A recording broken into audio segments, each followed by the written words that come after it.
I'm back. First of all, we have to deal with a little background noise because it's a little hot here. The fan is going on and it's not the most quiet fan. It's been a while since I've done a video. Someone reached out to me and asked me how to do a photo book. He came with lots of questions, which I really appreciate. There were so many questions that I thought, why not do a video about it? So maybe others will also benefit from his questions. I'm a photographer, I'm not a bookmaker. I didn't study bookmaking, but I picked a few things up. I made my own final project into a book. My photo book I designed myself, figured everything out on my own. Not really on my own because I had some guidance from teachers, other people, friends, many people who just looked at it and gave me their opinion. How do we start with this photo book? Sometimes feels like it's massive, and if you don't have any idea about designing the programs which to use, that can seem quite overwhelming. I would suggest you is to go to a bookstore or to a library or somewhere else where you have lots of photo books which you look at and then take ideas from it. That's what I did for my photo book as well. I didn't bother yet about like how to make it or if it's even possible to make it or if it's even in my budget. I just looked at it and was taking pictures of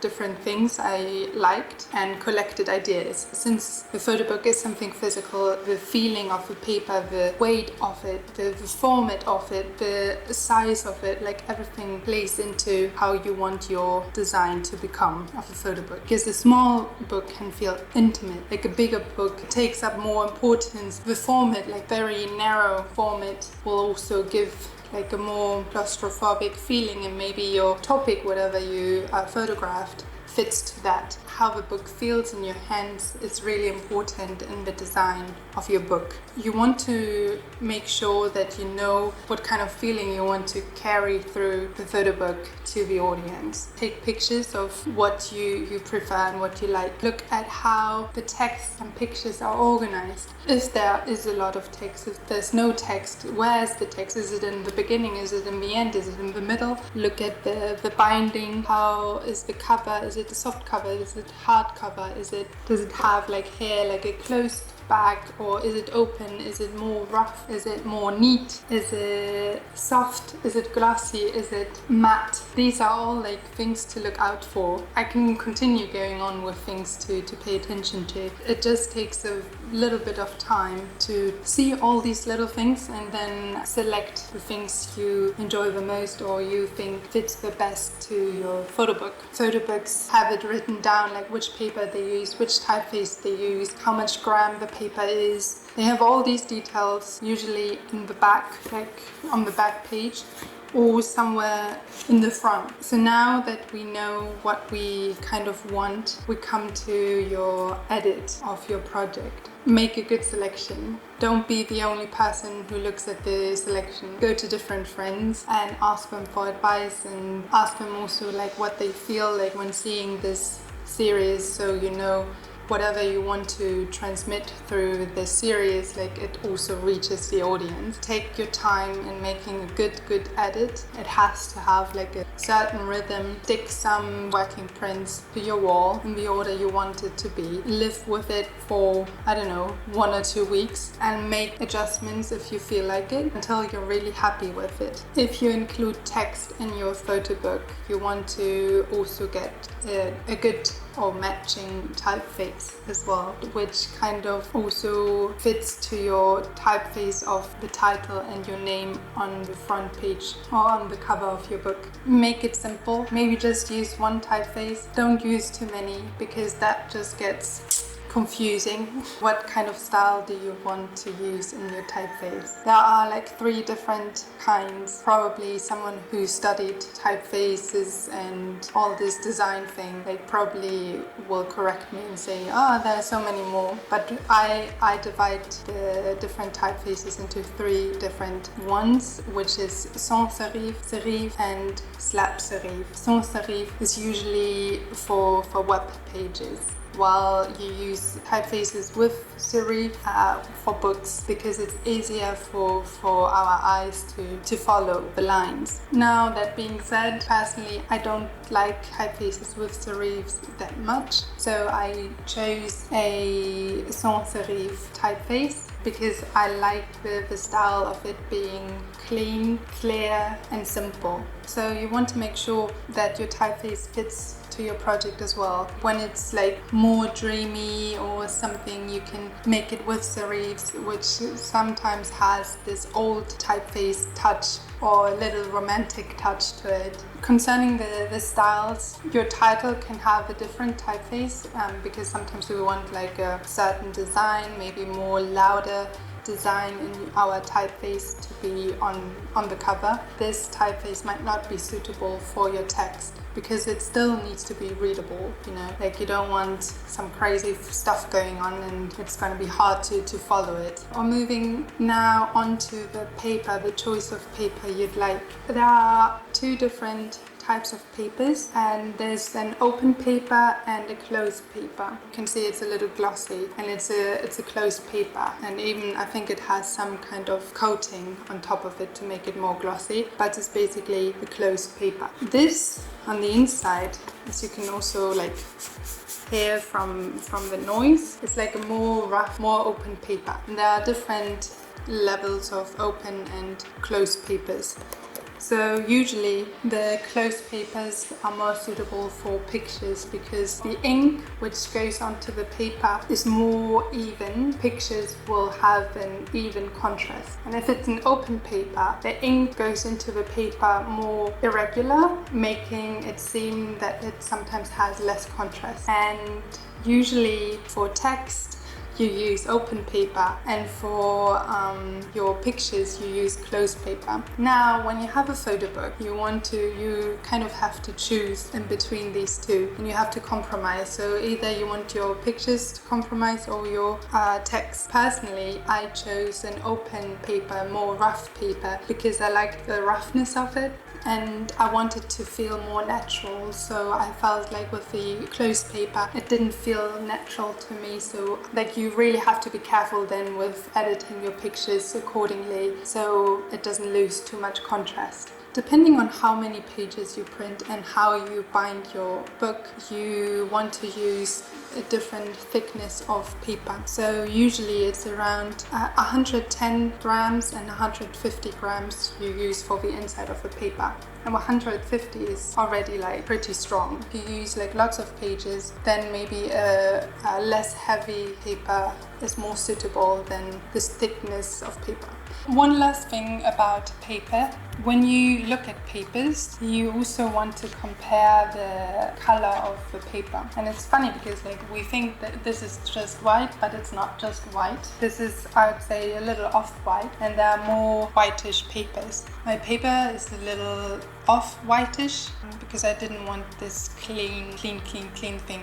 And I really like the natural component in it. Now talking about the book cover, so there's the option like soft cover or hard cover.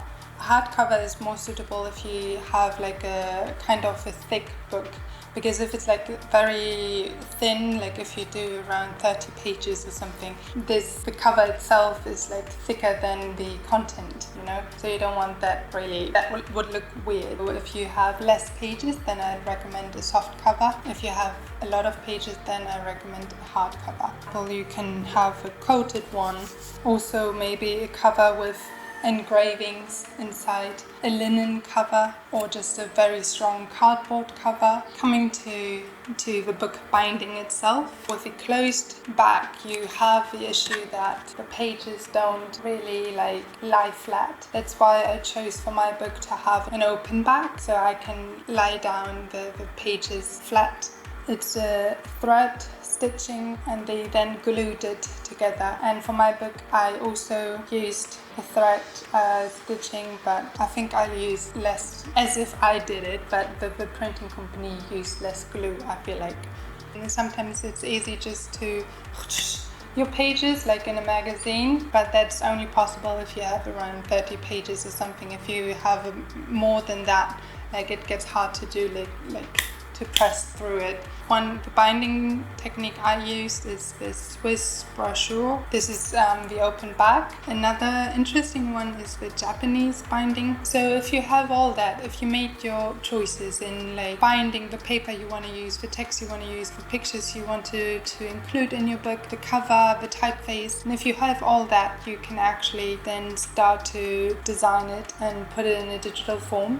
Before putting so much effort and coming up with a PDF, make sure to know what your printing company needs from you. I would recommend to choose a printing company which is close to you and which allows you to also go there physically to talk to a person and to have someone can easily just talk to make further adjustments or to ask for advice and help. Usually these printing companies have a template which you can use to create your book. I can recommend to use either InDesign from Adobe or Scribus, which is an open source program and free. When you design your book in one of these programs, I would recommend to use a grid. With a grid, you can easily organize your pictures and your text. Keep some rules throughout the book. These rules, they are guidelines to help you have a coherency in your book, so it doesn't look like cluttered or anything or disorganized. Whatever rules you invent for yourself, just keep them throughout the book. And if you make an exception, know why you make this exception. If you look at other photo books, you will notice they worked with a grid. Something I also did for my own book is that less is more. I didn't do fancy, crazy stuff. I decided to have my landscape pictures, for example, all on the left side, while I have my portrait pictures all on the right side. I had them all in the same size with the same edge of white around. All of the horizontal pictures I put in like covering the whole 2 pages. And the text I always started like 1/3 down, if you know what I mean. And I made 2 columns. The edge in the bottom and on the sides are or were the same as the pictures. So coming now to the most important thing, probably, yes, the color profile, making sure that your images are printed the right way. Every paper has its specific color profile. A color profile basically means that you have a certain setting which the machine uses or different papers to have the same result in colors and contrast which you can see on your laptop screen. You have to ask the printing company like what color profile you need to use, and usually you can download all color profiles online according to the paper you use. You just Google it and there's going to be like a color profile. In Photoshop you can also edit according to that color profile, and that I think is vital for having a good result. Color pictures you print in color. Black and white pictures you have 2 options. Either you print in black and white or you print in color, because if you put magenta, cyan and yellow on top of each other, it becomes black. The problem you can run into is that depending on the amount they use of cyan, magenta or yellow, you might have a tint of yellowishness or greenish in your prints later on, or bluish. Your prints might seem cold or too warm, and that is not always the case, but it can happen. I chose to print in black and white because I didn't want any tint of color at all, because I shot in black and white, so I wanted to keep it black and white. And I was risking with that my contrast will also like go a little down, because usually when you print in color you have better result in contrast. Ask for samples of previous prints they did, so you can actually see that their machine is leading or going towards a more yellowish tone or more bluish tone. It's good that you always request a sample print, because before you print your whole book and you pay for the whole book, just pay for one printing sample and see if you might have to adjust your edits. Can be really helpful and can save a lot of tears. And finally, let's talk about some money because this printing thing is not gonna come for free. First of all, you have to see like how small printing companies print, Like I did 50 prints, and that is already like a very small quantity, and some printing companies don't do such small quantities. My printing thing was around 1,300. Hardcovers are more expensive than soft covers. If you print a small number, then it's usually more expensive than printing a bigger number of your books, because the individual price will reduce. If you have a specific complicated binding, it's of course more expensive than a more simple binding, and usually the thread stitching is the least expensive one. These sample printing things cost around like 75 euros. You can save money if you do your binding yourself. I know a photographer who I admire, and he also did like many books by himself, like the final stages he did himself. His name is Joakim Eskildsen.